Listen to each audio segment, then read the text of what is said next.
Corona में जो मोदी जी के सामने खड़ा नहीं हो रहा? बताइए ना, इसको भी खरीद लिया है। क्या करते रहते हैं, आपको सब पता है। आप जैसे पत्रकारों ने ज्यादा बर्बाद किया। तो हिटलर से भी बड़ी तानाशाही है। जर्मन के तानाशाह एडोल्फ हिटलर ने क्या किया था, आज वही भारत देश के अंदर करने जा रहे हैं। आपने बिहार में ईवीएम सड़क पे देखे थे, उसमें क्या हुआ? तमाम जगहों पर ईवीएम सड़क पे देखने को मिलते हैं, फिर ईवीएम में बटन दबाओ टीएमसी को तो नमस्कार, मेरा नाम अरुण और आप देख रहे हैं टाइम्स एक्सप्रेस। मेरे साथ जो है फिलहाल मौजूद है सोशल एक्टिविस्ट मोहित शर्मा जी, जो कि यहाँ पर बंगाल के दौरे पर है। बंगाल विधानसभा चुनाव में लगातार सक्रिय दिखाई दे रहे हैं, उनसे बातचीत करते हैं। तो मोहित जी, पहले तो आपका स्वागत है टाइम्स एक्सप्रेस। जी जी, बहुत बहुत शुक्रिया आपका भी। तो आप कैसे देख रहे हैं, पूरे बंगाल में आप घूम रहे हैं, किस तरह का माहौल आपको दिखाई दे रहा है? मित्रों, जनता को मूर्ख बनाने के लिए तो 1 अप्रैल है। हाँ। नरेंद्र मोदी जी तो जनता को प्रतिदिन मूर्ख बनाते हैं। हाँ। उनके लिए कोई 1 अप्रैल नहीं है। हाँ, उन्हों का काम है देश की जनता को डेली मूर्ख बनाना, डेली पागल बनाना। जहाँ चुनाव हो वहीं जाकर चढ़ जाए मंच पे। बांग्लादेश पहुंचे तो वहाँ की लड़ाई लड़ लें, श्रीलंका पहुंचे तो वहाँ कहते रावण की सेना में विंग कमांडर था। कहीं हमें तो भैया इनसे बहुत डर लगने लगा है, क्योंकि ये तो अंग्रेजों का दिवस है 1 अप्रैल। इन्हों का दिवस सिर्फ एक है, प्रतिदिन झूठ पे झूठ, सुबह झूठ, शाम झूठ, प्रतिदिन झूठ। ये मोदी जी हैं जो 24 घंटे झूठ बोल सकते हैं। नंदीग्राम का चुनाव हुआ, कैसे आप देख रहे हैं? अभी मोदी जी कह रहे हैं कि दीदी दूसरी सीट खोज रही है, नंदीग्राम हार रही है। सीट तो खोजनी पड़ेगी आपको और आपके नेताओं को। हाँ। क्योंकि आपको कैंडिडेट तो मिले नहीं, तो सीट कहाँ से निकलेगी आपके कैंडिडेटों की, ये तो बताइए। हाँ। आपका अगर कैंडिडेट जमानत बचा लेना। नंदीग्राम में फंस गए दीदी। कौन कह रहा है आपसे? कहाँ मिल जाते हैं आपको ऐसे कहने वाले? हमें तो कोई नहीं मिलता। आप इतने सारे लोग खड़े हैं भाई, एक साथ बोलना, नंदीग्राम में क्या दीदी फंसी हैं? कभी नहीं, सवाल ही नहीं है। बताइए आप मुझे। आप अकेले ही बोलते रहते हैं। अगर आपको कुछ चंदा पानी आ रहा है तो हमें बता दीजिए, फिर हम आपको कुछ नहीं कहेंगे। और नहीं आ रहा तो सत्य का साथ दीजिए ना, जो सत्य है वो दिखाइए देश की जनता को। ईवीएम को कैसे आप देख रहे हैं? ईवीएम का जो मुद्दा है, ईवीएम को बिल्कुल नंदीग्राम में भी देख रहे हैं। ईवीएम को बिल्कुल गंदी नजर से देख रहे हैं हम लोग। पता है क्यों? क्योंकि ईवीएम सड़कों पर पाए जाते हैं हर जगह, हर इलेक्शंस के दौरान। फिर वोट कहीं भी डालो, बजर दबता है सीधा बीजेपी का। तो ईवीएम को तो भैया बड़ी गंदी नजर से देखा जा रहा है। एक मामला सामने आया असम से, वहाँ पर जो करीबगंज जिला है, वहाँ से जो बीजेपी के जो कैंडिडेट है कृष्णेंदु पाल, उनके गाड़ी से ईवीएम बरामद हुआ। कैसे आप देख रहे हैं? उनके खिलाफ कानूनन कार्रवाई की जानी चाहिए। और भाजपा के जितने भी अफसर को सस्पेंड किया। बिल्कुल नहीं, अफसर को सस्पेंड करने से क्या होगा? देश का जनमत है ये। आप संवैधानिक वोट अधिकार के साथ में खिलवाड़ करेंगे। भारतीय जनता पार्टी के सभी कैंडिडेटों का नामांकन 5 राज्यों के चुनाव से रद्द किया जाना चाहिए।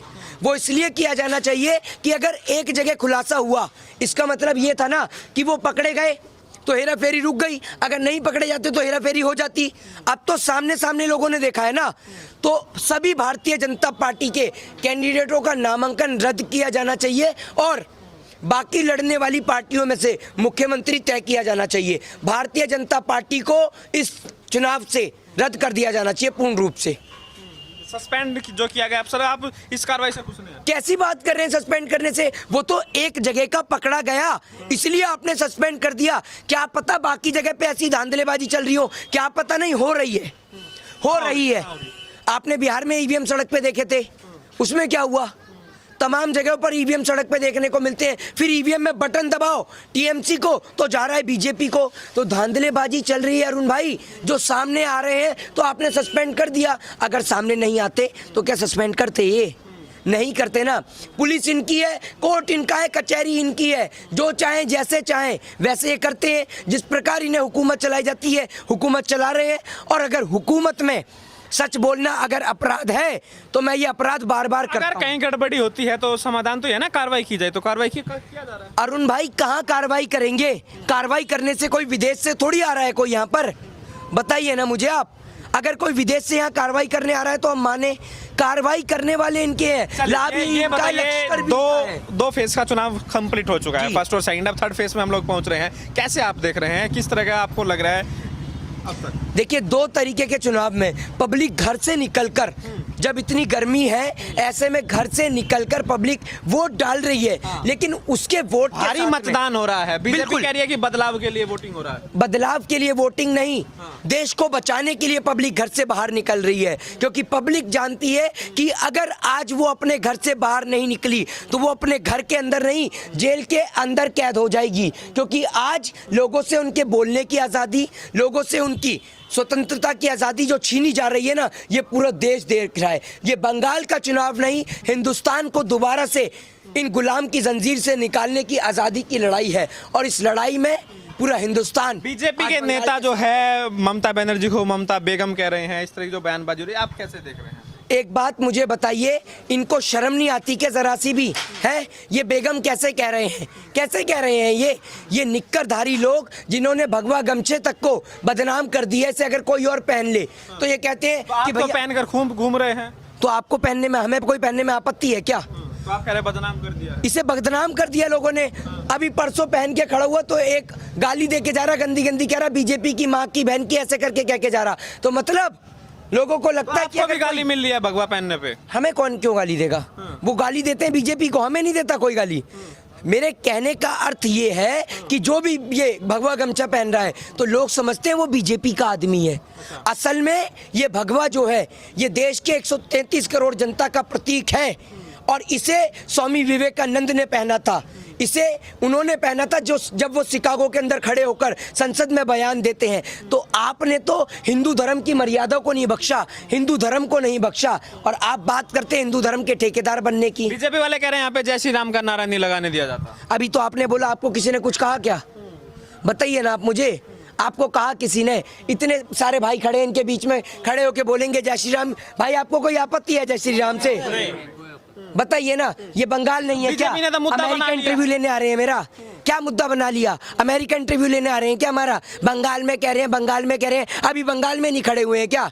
है अमेरिका के चुनाव लड़ने के लिए आए हुए हैं क्या? सबसे बड़ा मुद्दा यही है बंगाल में। बीजेपी के पास कोई मुद्दा नहीं है। स्कूल, स्वास्थ्य और बेरोजगारी की बात करते नहीं है। सारे अनपढ़ जाहिल गवार इनकी नेता में है। पूरी मदारियों की एक साथ टोली लेकर निकलते हैं। दो मुँहे सांप को ले लिया, उसका मिनी कोबरा खतरे में था तो बड़े कोबरा ने पार्टी ज्वाइन कर ली मिनी कोबरा को बचाने के लिए।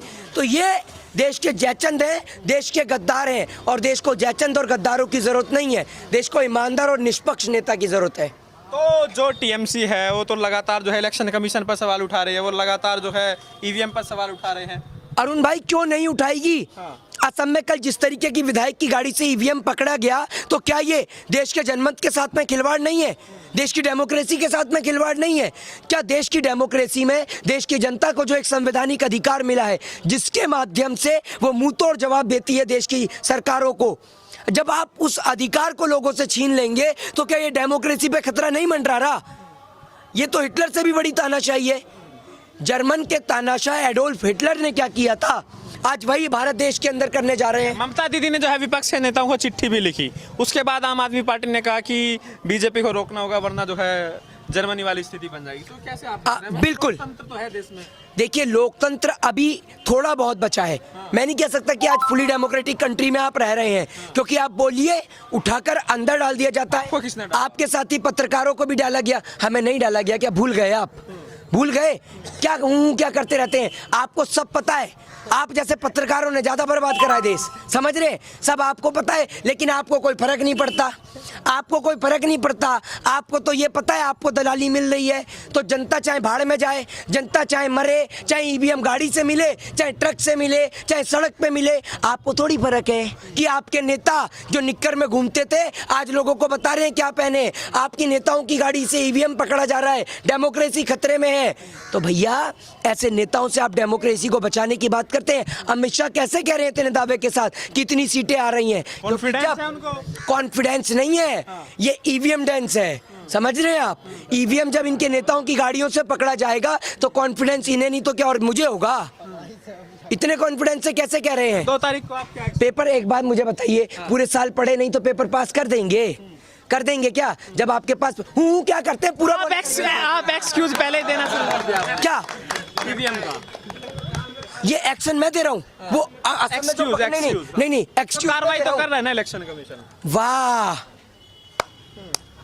मतलब अभी आप कह रहे हैं ईवीएम को लेकर बोलो मत, कितना पैसा मिलता है आपको बताइए ना। आपके साथ में कौन कौन है टोली में? अर्नब वाली टोली में शामिल हुए या अंबानी वाली में या जी न्यूज वाली राज्यसभा सांसद सुभाष चंद्र की में शामिल हुए?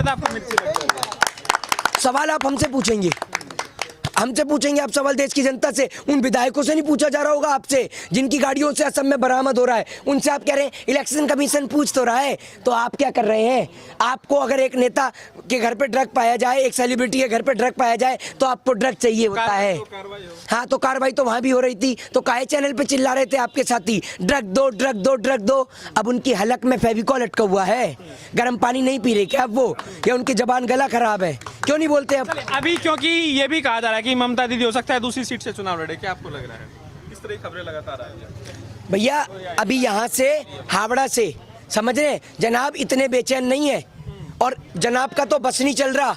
बांग्लादेश में जाकर कहीं यूं ना कह दिया तो इन्होंने कि मैं भी बांग्लादेश का बेटा हूँ, और मेरे को रात सपना आया कि बांग्लादेश का एयरपोर्ट बिकना चाहिए भाइयों और बहनों, बिकना चाहिए नहीं बिकना चाहिए, बिकना चाहिए नहीं बिकना चाहिए। नरेंद्र मोदी जी का बस नहीं चल रहा, बांग्लादेश की नीलामी कर दें वो। ठीक है, अब आपको क्या लग रहा है क्या सबसे बड़ा मुद्दा? दो चुनाव हो चुके हैं, तो दो फेज का इलेक्शन हो चुका है, अभी आगे होने वाला थर्ड में पहुंचे, तो सबसे बड़ा अहम क्या मुद्दा है जिस पर लोग वोटिंग कर रहे हैं आपके हिसाब से? अरुण भाई, जनता तो देश को बचाने के लिए वोट कर रही है, लेकिन वो वोट सही जगह जाए तब तो कुछ बात बने ना।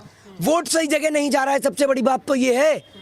वोट का ये हो रहा है कि ईवीएम को लेकर पूरे देश की जनता का लोकतंत्र जनमत असंवैधानिक अधिकार खतरे में है, और ये वो नेता है जो ईवीएम को लेकर मोटी मोटी किताबें छाप रहे थे। आज खोल के पढ़िए ना ईवीएम की किताबें, क्यों नहीं पढ़ते हैं? क्या करेंगे आप ईवीएम को लेकर, क्या करेंगे? ईवीएम को लेकर सारे जितने भी विपक्ष के नेता हैं एक साथ आना चाहिए, और अगर इलेक्शन कमीशन इसको लेकर कोई कार्रवाई नहीं करता तो आप इलेक्शन का बायकॉट करिए, इलेक्शन से बाहर निकलिए, नामांकन रद्द करिए। क्योंकि अगर आपको हिटलर शाही करनी है तो सामने से करिए, क्योंकि अगर सच बोलने पर जेल जाना जाता है तो हम जेल जाएंगे, हम जेल जाने के लिए तैयार हैं, लेकिन सच बोलना नहीं छोड़ सकते। अभी तो चुनाव लड़ना है ईवीएम की लड़ाई, क्योंकि अगर ईवीएम की अब तक आपको ईवीएम की आवाज पहले उठानी चाहिए था चुनाव से। अरुण भाई, अगर चुनाव खत्म हो गए तो उसके बाद तो सब कुछ खत्म, सब कुछ खत्म ना। फिर आप उठाते रहिए ईवीएम की आवाज, सुनेंगे। बिहार के बाद क्यों नहीं उठाया? बिहार के बाद क्यों नहीं ईवीएम का मुद्दा उठाया आप लोग? बिहार के बाद इन्होंने किसान को सड़क पे ला दिया। विपक्ष कहां से एकजुट होकर बात करता? जब किसान को सड़क से उठने की बात आई, किसान अब तक नहीं उठा सड़क पे से, ठीक है। और इस लड़ाई में कोई और नहीं, विधायक भी बैठे हैं किसानों के साथ में, उनसे भी नहीं पूछ रहे।